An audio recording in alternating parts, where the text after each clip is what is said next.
I've lost count of the amount of times I've been beaten up by police for no reason. From like 12 years old, just like if you even tense up your arm, they'll say he's resisting arrest, bam. All of a sudden you've been arrested for resisting arrest. I'm like, so what was I getting arrested for, bro? My dad moved to UK when he was 18. He always says, I got off the plane with 50 pounds. Your dad got to the UK with 50 pounds? Yeah, he went through the same thing with the police that I did. Beat up by police for no reason. People spit at the floor when they see him walking with a white woman. But even before London, I was coming back to Ghana and they was calling me white, and every single time I was correcting them. Because in England, if you have been through struggles of a black man and someone calls you white, it's like an insult. In primary school, I hold hands with a girl. One girl said, oh, we can't be together because you're black and I'm white. That's what my parents said. I got kicked out of all my schools. In England, when you go to a party, if anyone disrespects you, it's getting physical. There's no talking.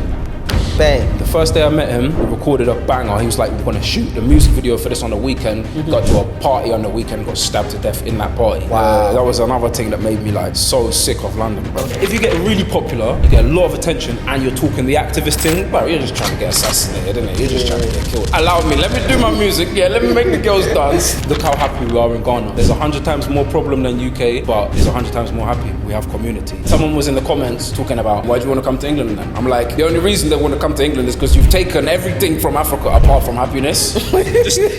I think since 8 years old, I said, this has always been home. It's so spiritual, it's mad. I would go through the school terms, be like, okay, this is all just hell. This whole thing, I don't like none of it. And then I would be like, when I go back to Ghana, that's when I heal. That's when I become myself again. And I can come back and go through all this again. The weather's sweet, the parties are sweet, the beaches are sweet, the girls are sweet. Yeah, that's it, everything's sweet here. If you bring European money here, it will go far and you can live a 10 times better life. Every time I come here, we don't do no slavery talk. We will talk about how to empower Africa. We talk about Kwame and Nkrumah. We talk about all the farming and all the things that we can do for ourselves. Hello guys, and welcome back again to another amazing episode. And as you guys already know, this is the Diaspora transition episode where we have dialogue with diasporan currently living here on the continent who decided to leave the diaspora behind, or even moving back and forth, trying to transition into the society here in Ghana. And today we do have here someone very special. He's a musician. You might have seen him on your TikTok talking about how he's been called, black in the UK, but when he comes to Africa, they call him white. And that's very confusing. He put that in his lyrics, and I do have him here on the show to, discuss about that, what he meant by what he said in that TikTok video and in his music. So without further ado, let me welcome Aaron Glitch. Welcome on the show, bro. Thank you, bro. Nice to meet you. Thank you for coming. I saw your TikTok online. It's trending everywhere. Yeah. And you also mentioned that Skepta kind of, licked your stuff. Before we get into that, people are watching you. Who are you? Introduce yourself to the people watching for the first time. My name is Aaron Glitch. I'm an independent artist, self-produced, doing millions of streams on Spotify. I make my own videos as well. So yeah, that's me. I like that. Where did you grow up, if you don't mind me asking? So I grew up between England and Ghana. My dad used to fly me back, but mainly I was born in Brighton, that's South England, on the coast. Went to school in lots of schools down on the coast before I moved up to London when I was about 18. But yeah. I see. So you are a Ghanaian? Yeah, I'm a Ghanaian. Meya Ashanti. Ashanti. Oh, you speak Chi? Not very well. Meant to Kakra. Kakra. Oh, okay. No, I mean, what you said really kind of stands out. I've heard a lot of people say that often they think they are black. When they're in the state, they think, oh, I'm black. But when they come to Africa, people call them white and stuff like that. Growing up and being called, black and stuff like that, how did that kind of... How do you react to that, you know what I'm saying, growing up and stuff? Well, from young, I always saw myself as black. I couldn't even understand the half way of seeing it when I was in more countryside areas in UK. Yeah. Because there's not as much black people. So I had my cousins, we're the black circle, that's it. And then after I moved to London, people didn't call me black, they called me mixed. And then I got it after a while. But even before London, I was coming back to Ghana and they was calling me white, and every single time I was correcting them. Like, Menye Proni.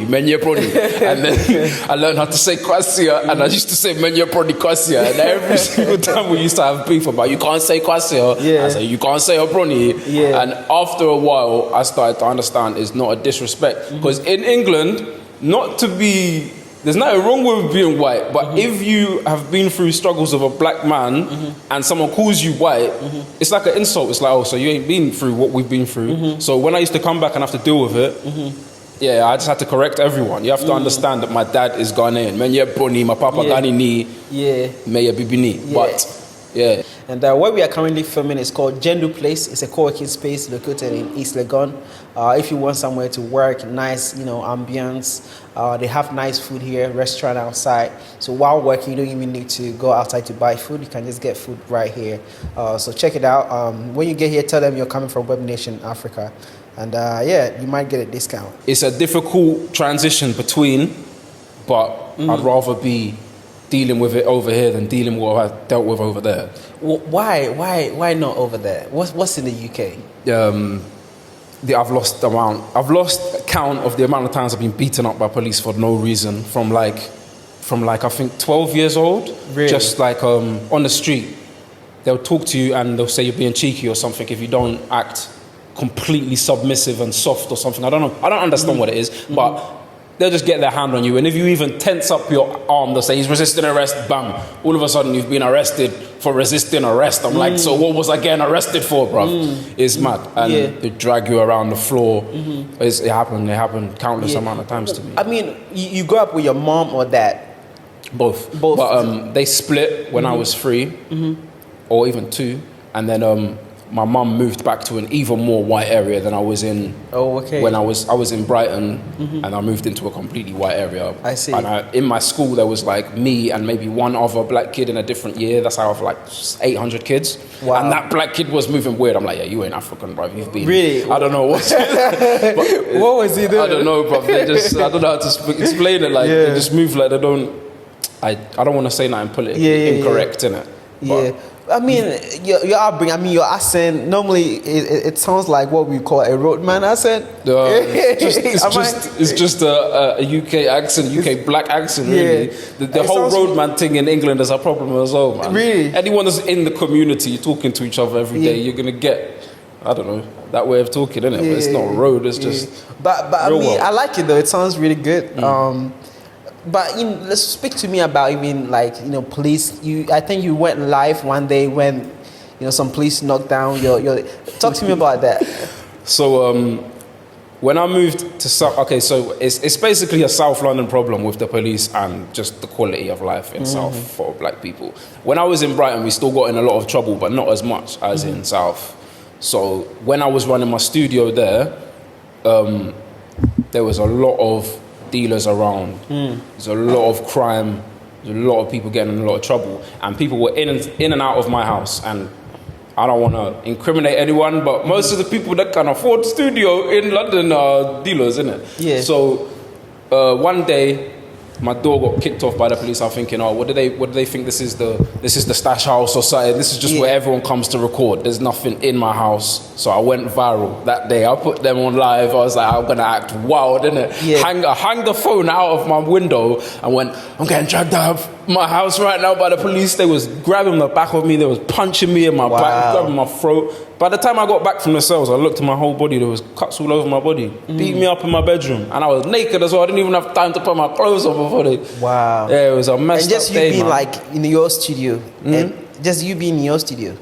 Yeah, like I've got the studio on the ground floor and then I got a room upstairs. So so there's always people in and out when I'm using the studio. And it must have just looked like the stash house to, I don't know. So watching, like I'm Avon Barksdale there. I'm just the producer. But I make a positive into a negative. You kick my door off, beat me up, I'm gonna go viral. Bam, 6 million views. I was in the comments. Everyone was saying, he's just another dealer and stuff. And I was like, listen to my music though. Listen to my music. Reply to all the music. Yeah, man. Yeah, I think you went viral a couple of times, even recently with your music and your lyrics. Yeah. I think one of the things that stood out in your lyrics is I'm leaving the country, I'm going to the moon. And by the time I realized, I checked your post again and you're in Ghana. What do you mean by that? Okay, so the alien thing, it's about like, when I was in England, I always was like, okay, I'm not being accepted here. Through my school life, I would, like, even in primary school, I hold hands with a girl. One girl said, we can't be together because you're black and I'm white. That's what my parents said. So I was like, okay, so I was like, I don't know, I was like 7 or 8. So the whole acceptance thing in England, I'm like, all right, cool. You want to see man like a monster? Cool, I'm a monster. I'm 10 times stronger than all the kids like 3 years above me as well. You want to fight? It just made me worse, innit? I got kicked out of all my schools.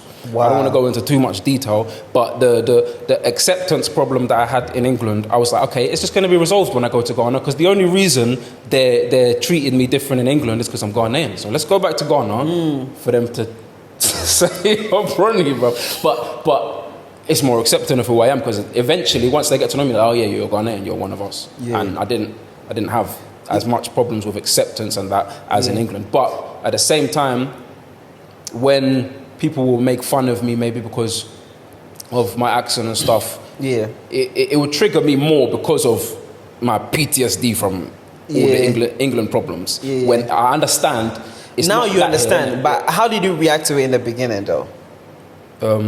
Like I when said, you had no idea about the whole argument thing, I would be calling people crises and because I heard in one of your lyrics that you knocked somebody in Amasamai. You know, was that real stuff? Yeah, that's real, but that's different. That's just me. Like in England, when you go to a party, if anyone disrespects you, it's getting physical. It's not. There's no talking. So I was just being too English. A lot of the times when I go to the club, someone was talking to my cousin, stepping right up into his face. I put my hand on his chest and went, what are you doing? He pushed me back. Bang. Drop. I'm not waiting, because in England, if you wait, you're the one that's going to get dropped, innit? But after I'd been here for a couple of years, I started to understand, don't ever punch anyone here, innit? We don't do it in the club. We treat each other like family. And maybe sometimes it might get to slaps, it might get to someone grabbing you like that, but no one is going to actually knock you out. Knock you out, because that's an English problem, and people fight in England for no reason. It's a problem that we need to get over. It's getting even worse. People stabbing each other for no reason now. I want to talk about that. You want to talk about that? I think I met a couple of UK friends that they said they lost their friends to gun, not necessarily gun violence, like stabbing. People stabbing their friends. I haven't lost friends to violence, but I've lost them. They've gone jail for having guns and shit like that. But I haven't lost anyone like that. But I had an artist that I was working with called Shoki. He's from England and Nigeria. And he came to my studio. I met him. The first day I met him, we recorded a banger. He was like, we're going to shoot the music video for this on the weekend. Got to a party on the weekend, got stabbed to death in that party. Wow. That was another thing that made me like so sick of London, bro. Of the so UK. Down, man. But you've been mentioning your studio and your music, obviously. It's amazing with the one that I listened to. How did that music started for you? So my dad was a DJ and a promoter in London and Brighton, and he always had house parties. So he used to put me on the turntables when I was 8 and just say, make sure you watch the crowd, learn how to DJ, learn how to play what people want.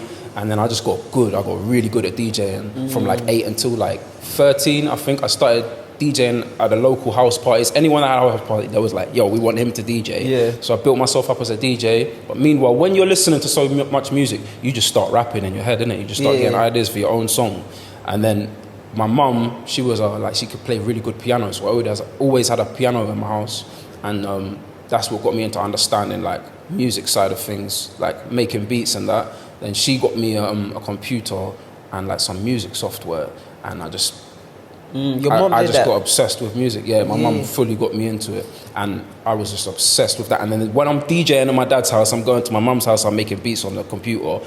All I knew was music. And then when I was having all these problems in school, I was like, all right, cool. Now I'm not even seeking acceptance no more. I'm just gonna sleep through school and I'm gonna make beats all night. Yeah, I don't even care. So literally, that's for real? Me. Yeah. How do your parents react to you saying, or them realizing you are sleeping through school and music was the only thing you were passionate about? Everyone just thought I was crazy. So me doing anything productive, they were happy. They was happy in it because they could tell like school's just not gonna go well for me.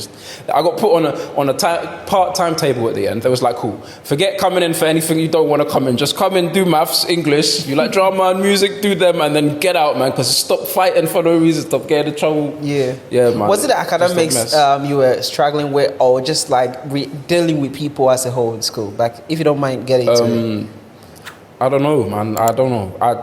In nursery, I got kicked out. I got kicked out of Nursery as a child? Yeah. How? A bit. I don't know why, but I used to bite a lot of kids in nursery. Yeah? And the last time I got kicked out, I can still remember the day. Even though I was like 4 or something, I was getting pulled up the stairs. I didn't want to go. I was getting pulled up the stairs by one of the teachers, taking me to the person in charge for me to get punished. And I just bit her bum, innit? I just bit her bum. And that was my last day in that nursery. And then you got kicked out of primary school. Can't even remember. More fights and more just being rude with the teachers. And then I got sent out to another school. This was actually a private school. My granny, everyone helped. They put me into a private school in Eastbourne. Yeah.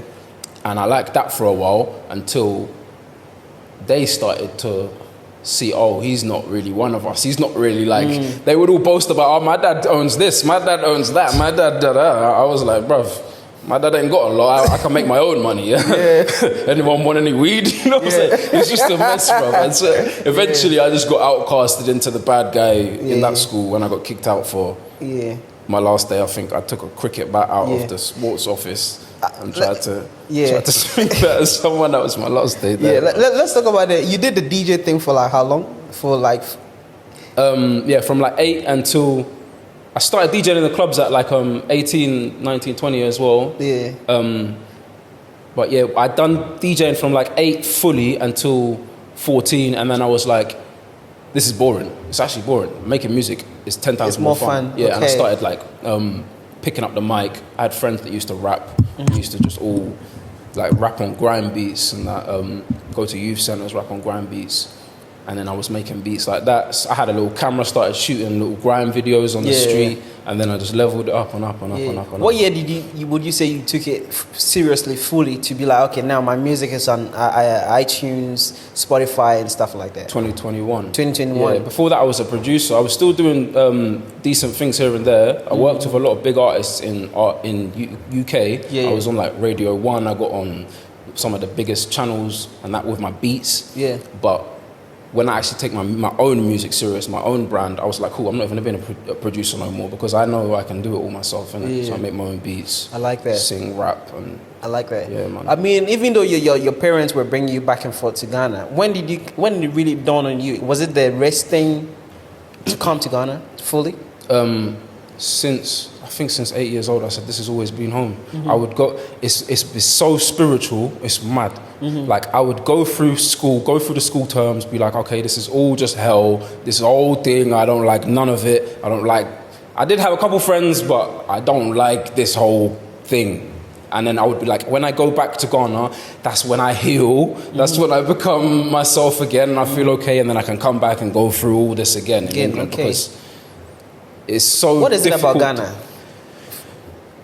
It's home, it's real, it's free, England is stiff and cold, and I'm going to be seen as racist. No, say that's it is. What makes it so hard for you? Before even the crime starts, there's a cold separation between people. Like, I don't know, maybe it's just my experience, but you don't embrace each other like family as much. Like, say when we're in school, I find a friend, I'm like, oh yeah, you're my boy, yeah, I got you. And then eventually you're going to start saying, I got you for life, and you're tight. Anytime they have a problem, anyone steps to them, you step into me, you got a problem. Yeah. With the English people, how did you just let me have a fight with 2 guys and there's 4 of my friends behind me? How did you just let that happen? Okay, so now, no, I don't need none of you, man. I got my people that I'm with on the weekend. Anyone give me a problem in school, I'm with my boys on the weekend, what's up? We have community, innit? We have community, we look after each other, and it builds properly. But that's in a crime England, now. Separated, everyone's like on their own. Even if you do have friends, like, oh, I'm just going to see you, go to the club, and then I'm going to go back to being by myself. It's too... But that might not be the whole of England. I don't want to be seen like, oh, he's just talking bad about England. Yeah. Because this is just my experience of England. And I ain't got nothing positive to say, bro. I ain't got nothing positive to say, nothing at all. The only thing good about England is there's so much Africans, Jamaicans, all different countries that have come into England and made a lit music scene. Yeah. Lit music scene, film scene. It's just because of everyone's that's come in. Yeah. But But I ain't got nothing good to say. Sorry. We will speak a little more about that later. But you mentioned Skepta recently in your reel. Yeah. That he kind of nicked your stuff and didn't even give you credit. Okay, so if I see someone using what I believe is my lyrics, but they've got a platform 10 times bigger than me, I'm gonna be like, oh, so you've run out of creativity or something. Now you're just gonna look down to all the diamonds in the rough to take creativity and bam, make yourself look good. Like, he said that. But what I do is I see a potential to go viral, and I take it, bruv. I'm like, I'm a big fan of Skepta. I know 100 people say the same thing of what I said in that song, but no one's put it in a song. So the timing made me think, maybe he's saying that because he saw my song. But I know he's already said things like that 100 times because that's what we say when we come here. We understand that we're being treated differently, and but I put it into music first. I'm the maybe someone else did, but not like I did in rap, innit? So I'm the originator of that thing. That's why it went viral, innit? Because it's relatable and it's original. So I just saw another opportunity to get even more viral off which is very smart. But did his team try to reach out or no one's reached nobody? Out to me. No one's reached out. Why? No repost, no nothing. Why? I don't know. He's got 6.2 million followers or something. So when someone mentions him, it's probably gone to the bottom of his notifications. Oh, so you think he didn't see it? I don't know. I think he saw it. Because it's on like 70,000 views on Instagram right now. So someone's got to said something to him. Maybe the viewers know who he is. If you know him, send it to him so he can check it out. But let him know. I'm not being deadly serious. It's not. I'm not attacking his character at all. You know what I'm saying? But he's a good rapper. Would you like to, collab with him? If you say, oh yeah, Skepta's a legend. I've been listening to Skepta since I was like a baby, bro. He's a legend, man. Yeah, I like that. I like that. Now let's talk about your parents first. You talked about your dad going to the UK and stuff like that. You said you had a story that you wanted to. Yeah. So my dad moved to UK when he was 18. He always says, I got off the plane with £50, Then he's learned how to hustle, learned how to build. He's a really good builder. Like did dad go to the UK with £50? Yeah. But in the 80s, maybe that was worth more. That's like 50. In the 80s, that's like 5,000 cities. Yeah. Right? It's tough. It's tough still. Interesting. But he learned how to work in England. He learned how to build. And he learned how to promote events, and he was a hustler, man. He done a lot to inspire me to be like hardworking, And he went through the same thing with the police that I did, and he told me stories about getting pulled into vans by groups of police when he was walking the road, beat up by police for no reason.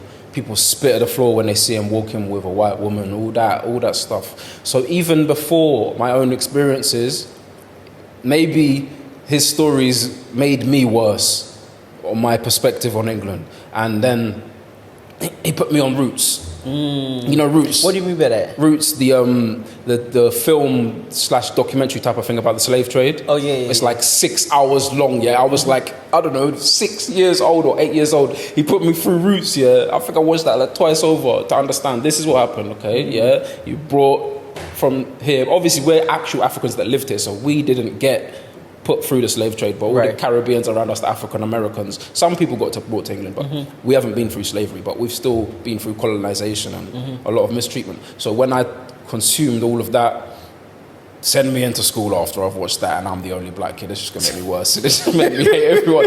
Maybe that's why I got kicked out of nursery for biting people, I don't know, man. So that traumatized you? That video traumatized you?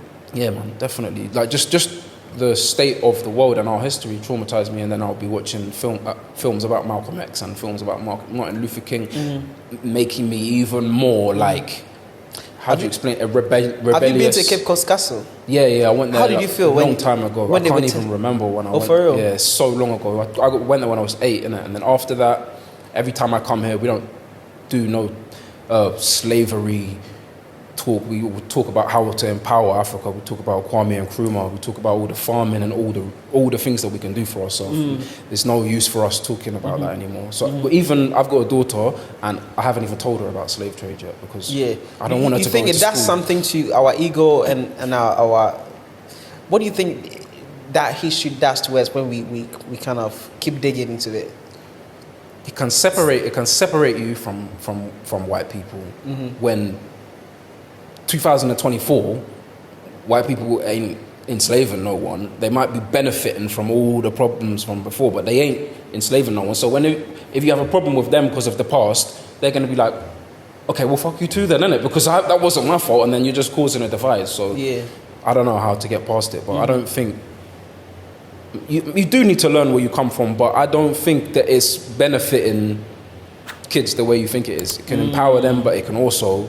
damage them. Divide them between kids they could be working with. You could build a business with some white kids in Germany, and you're African, and now you're actually, you know what I'm saying, building where the wealth has been taken, because the wealth has been taken out of here and it's all over there. We need to go and get it back. Yeah. Bring it back here. I'm building here. Let's talk about your building. I mean, I think you made mention that you're coming down here to invest in the community, kind of, merge yourself. What have you been doing so far? So I had a place in Tesano that my dad made, and he built it on someone else's land. That was going to be the base of everything. And then the guy that owned the land died, and his family done some messed up deal. All the money that my dad had brought from England, he put into that place. So that place was taken away by some messed up deal, and I had to start from scratch in Amasama. So my place in Amasama is ghetto. It's not finished, and we're starting from scratch. We built up one house. There's like another house we're renting out. I'm going to build a studio and a 2-story house, but we're building from scratch, innit? So yeah, it's and once I've got that, then I can really be like, cool, and now I've got a studio, I can start looking at how to help artists. But right now I'm not trying to help no one, because it's just like, you can't pour from an empty cup. I need to build my own business, and I'm not even trying to sell to Ghana. I'm trying to sell on the internet to the world. And then when I've got myself then I would love to build like music schools and studios that kids can use for free, and film studios that kids can use for free, and all that stuff, man. I like it. What do you see yourself in the next 5 years? The next 5 years, just touring. I need to build my personal brand bigger and bigger and bigger. The personal brand is, you can sell anything. Once you get your name big, you can sell anything. So I came online with my music and my film skills, but now I'm like, okay, I need to just promote Aaron Glitch. That's why I came off production as well. So I'm just trying to get my name as loud as possible, to the point where I can go and do a show in Germany. Last year I done a show in France. I've done a show in Sweden twice. UK, I've done 3 shows, going back for a show in Manchester. I'm just trying to get my brand as big as possible, so that in future I can sell anything I want to it. I like that. How many numbers pull up to the shows? In Brighton, big. It's big. It's always decent numbers. In Paris, okay numbers. Sweden, a lot of people didn't know me. The promoter wanted to book me. I'm like, okay, let's go and see. You know what I'm saying? I'm just gauging the kind of numbers I can bring out at the moment. It's getting there. It's good. I can't. I'm not gonna fake it till I make it. You know what I'm saying? We're getting there. I like that. Experiencing Ghana, your dad being a Ghanaian. Where's your mom from? My mum is from. She's just English, and I think she's got Scottish in her as well. Yeah, she's from South England as well. Okay. What would you say you wish you knew about Ghana before moving here permanently? Or, trying to even embark on this journey? I wish I knew that I can raise my kids here and send them to good schools, and everything was set up for them here. I wish I knew that, because then I would have made this my plan even faster to bring my family here. Because they'd be thinking, schools are better in Europe, but they're not. They're better here. Like, the international schools are serious here. And I think a lot of people are worried about, where my kids going to school, that they might not get what they need. But Ghana is built serious. If you bring European money here, it will go far, and you can live a 10 times better life. 10 times better Really? life. How much money do you think is enough for people to bring down here? It's tough, because everyone's got their own needs. Me, I'm a simple guy. I can come here with nothing and still be cool. But if you want what you have over there, you need to work out how to get your cash flow right, so that you can come here, innit? But how much money did you come with? Well, you're not going to ask me this question on camera. I work online and I've got a decent business in London, so I've always got what I need, but I don't live a luxurious life. I've got what I need. I can keep making music. I can keep promoting it. You know what I'm saying? I've got what I need, man. I like that. Give advice to people who want to kind of embark on the journey to Ghana, Africa, take advantage of the boom and stuff like that, based on what you've experienced and seen down here. You need someone you can trust here. Don't come here with your naive European way of seeing things, yeah? If you pay someone to build you a house, you give them all the money, they're not going to build you nothing. They're going to take the money and go build someone else's house and they got more money. Yeah? You need to learn how things work here. And there's no, I'm going to take you to court if you don't do that. No, it's not going to happen, innit? You have to learn the real way, innit? It's less regulated, but it's better. The weather's sweet. The parties are sweet. The beaches are sweet. The girls are sweet. Yeah, I said everything's sweet here, but you need to deal with the streets as well in the real life. And talking of the streets, actually, the streets are more dangerous in UK and America anyway, but you can still get your phone taken in a second hand, so you should afraid of that. Everyone's been talking about the way I walk with my camera and do my selfie thing. I'm like, let someone try to take my camera in it. What the hell?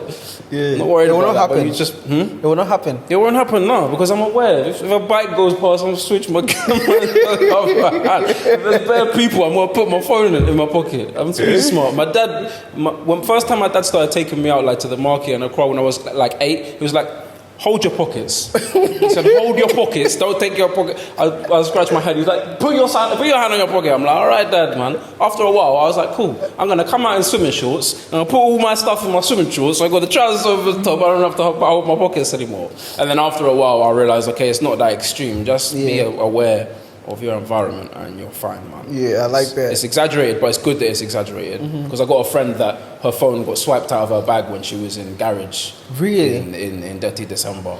Yeah, so it can happen anywhere. So you mentioned about the girls are sweet and stuff like that. Are you single? And are you single? Yeah, I'm single still. But this guy is making me laugh so much. I tell my girls in England I've never been with a Ghanaian girl. It keeps them at peace when I'm here. Yeah. So when you ask me that question, I'm like, how do we do this in this interview? Let's just let's go back a little bit. You know what is here in Ghana, right? You know it's there's opportunities and stuff like that. Have you come across a situation or a scenario where you try to tell people how beautiful it is down here in Ghana and they be like, you don't know what you're talking about? People saying that? No, in the UK. In UK saying they don't saying know that they are better off in the UK, they don't want to come to Ghana and stuff like that.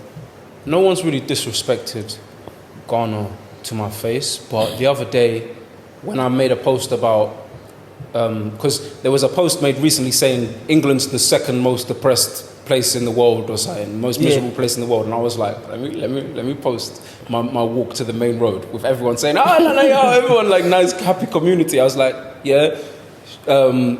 look how happy we are in Ghana. There's 100 times more problem than UK, but it's 100 times more happy. Why? Because we have community. And then someone was in the comments talking about, why do you all want to come to England then? Why do you want to come to England then? I'm like, the only reason they want to come to England is because you've taken everything from Africa apart from happiness. They're just trying to come back, get their other stuff back. That's it. We don't want to come to England for nothing else than just to get back what's ours, isn't it? Yeah. Elaborate on that. They took everything apart from the happiness. I've elaborated on that. That's a punchline, you know. Activist mode. That's a punchline, you know. I was happy with that one still. Yeah. But if you elaborate, you're just gonna go all the way to Gaddafi and then you get the activist thing. And I don't want to go too much into that energy because, like, it gets dangerous. Me. Like, if you get really popular, you get a lot of attention, and you're talking the activist thing, bro, you're just trying to get assassinated, isn't it? You're just trying to get killed, bro. So allow me. Let me do my music. Let me make the girls dance. Let's talk about your music. What's your new song out right now? So that's the latest one is the mixed race identity crisis thing. Really? I didn't even want to release it. I was like, cool, this is just a freestyle, get some attention. But then everyone was like, release. So I'm like, all right, cool. Put that out, keep promoting that for a bit. But the next one is I'm a piano banger. And the feedback I've had for that is crazy recently. And that's dropping this Thursday. Yeah, so there's like 3 days to go. Yeah, this one's dropping. And I've shot scenes all over Accra, just street scenes. But the music video. Yeah. I like that. Can you just give me that stanza you gave in the TikTok video that went viral for people who watching this? Yeah. Okay. So is that bro? You funny, man. Yeah, go ahead. So in Ghana they keep calling me a white boy. They call me a brony. I don't like it because I'm not. Me a bibini, me a brony. And in UK they was calling me black. That's all we ever knew from young. We're black just because we have black in us. We're black. That's it. But then I come back to Ghana. And I like that. How do people find our music? A lot of people like it, and a lot of people just think that I'm being attention seeking and like feeling sorry for myself. They're like, "Oh, get used to it. That's the world." But me, I'm just like, I'm gonna make art, and I'm gonna put it out. You can judge my character as much as you want. I don't care. You like the song, you don't like it, whatever. You know what I'm saying? Stream it or Is you putting up the modem on a stick up on the roof? Is that part of the art? Was that part of the art? No, I knew Ghanaians was gonna hate me for that as well. I took a lot of smoke. What was that about? That was real, yeah. In my road last year, I had a Vodafone SIM card, I had an MTN SIM card, Tigo SIM card. None of them, nothing. Really? And I went on the internet and I searched, how do you get internet in bad areas? And I watched a video of these people in the woods, and they got a long stick put in a tree. So I copied them, it worked, and I'm like, bro, you know this is going viral, bro. I put it out after seconds, it's 2,000, 10,000, 20,000. I was like, yo! And then the Ghanaians started coming at me. You're not in Ghana, where is this? You're in the village. Was that Amasamai? Yeah, Massaman. And it was a Tigo SIM card that ended up working, but everyone thinks the MTN's better. If I put the MTN SIM card in the thing, it don't work. So I'm arguing in the comments, but I'm like, this is good. Argue in the comments. What does this do? Trigger more engagement. We trigger more algorithm. Boom. It's on 600K now. If I wouldn't have argued with the trolls, I don't reckon it would have made there, innit? But I just kept them coming back, talking more nonsense. They don't, I don't even want to talk on it. A lot of influencers, they know, don't talk on it, because then there will be less trolls. But you keep showing us more attention, we get more engagement. Innit? So you think it's good for influencers to kind of reply all their comments and go back and forth with for it? As long as you can maintain your, how do you explain, your peace of mind. Yeah. Don't trigger them some more, man. Yeah, man, why not? Yeah. They're gonna get you more famous than your fans. My trolls don't get me more famous than my fans. I love my fans. They end up buying tickets to come to my shows, but the trolls is gonna make sure I see 10,000 more people on a post. I like that. That's so true. Give them something to talk nonsense about. I put out my Spotify strategy a couple of years ago, and that was about ads that trigger algorithms, because you send a lot of people into Spotify, it triggers an algorithm. And then I made a joke about it. I was like, you also have ideas that trigger idiots, and they trigger the algorithm for you. You let them talk enough, boom, you go viral. Yeah, that's so true. The more engagement you get, the better. Yeah, exactly. Obviously, it's not good to go for negativity, but if you have something that's going to gain attention and then you can channel it towards positivity, good. Like when I went viral in London and had everyone calling me a drug dealer because... Well, you said roadman accent. What can I do? And I'm a black guy in England surrounded by police, so I just turned it into a positive. I made a song about F the police. Yeah. And I started putting that in the comments, bam. Got 6 million views, 6 million stereotyping people talking nonsense. Listen to my music as well. Yeah. We flipped negative to positive. I mean, your journey has been amazing. You shared some of it, right? If someone is there right now and wants to follow your footstep, what would be some advice you'd give to these kind of people to kind of, make it out of that, take the negative into positivity like you mentioned? Stay inside and make music. If you're in a bad area and all your friends are getting in trouble, going in jail, stabbing each other, doing stupidness, stay inside and make music, man. Just stay inside and make music. You have the internet, so you don't need to go out for people to hear you. Utilize the internet and stay out of trouble, man, because England's getting messy. And obviously, I also encourage people building communities, but how are you supposed to build a community if you're going out and you want to introduce someone to someone, this guy got a problem with this guy stabbed this guy, bruv. The community, I don't know about if you can even save the community in England anymore. Come and build it in Ghana. Here we know how to respect each other, innit? But yeah, that's my advice to people that want to make music, do film, do any type of media thing. If you've got people you can work with them. If they're all getting in trouble, work by yourself, bro. Because I used to go studio thinking we're gonna make music, and I ended up kicking off drug dealers' doors. I'm like, what the hell am I even doing here, bro? England is a mess. That wasn't even London, bro. Yeah, it's a mess. What give final advice to people watching, your fans and loved ones watching this? Okay, final advice for everyone: love yourself, man. Love yourself. Love yourself. Don't wait for no one else to love you, you know. Love yourself ridiculously. Love yourself so much you get on people's nerves because you love yourself so much. I got people that message me all the time like, you love yourself too much. I'm like, if I didn't, what would happen? I would hate myself, innit? What's the opposite of loving yourself? So you can hate me as much as I want. I love me, innit? Yeah. You can give shout outs to people as well. Who you want to shout out? Who do I want to shout out? Big up my mum, yeah, and big up my dad. Big up my little brother, big up my sister. Big up the man them. Yeah, we're here, man. Big up everyone. How do people stream your music? I should say big up my support and big up my team, because I'm an independent artist. So when people say, who do you want to big up? I'm like, bro, I'm doing everything myself, but I'm not. The people that are actually constantly coming back and sharing my posts and showing their friends my music, all the stories shares, you're my team, innit? Big up everyone.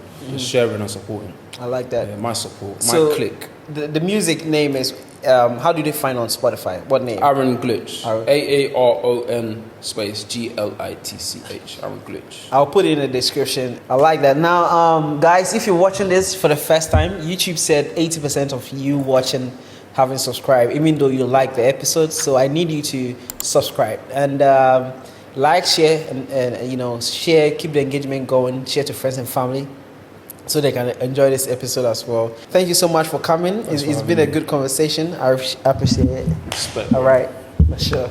All right, so without further ado, let's say bye-bye to them. All right, peace. Bless up.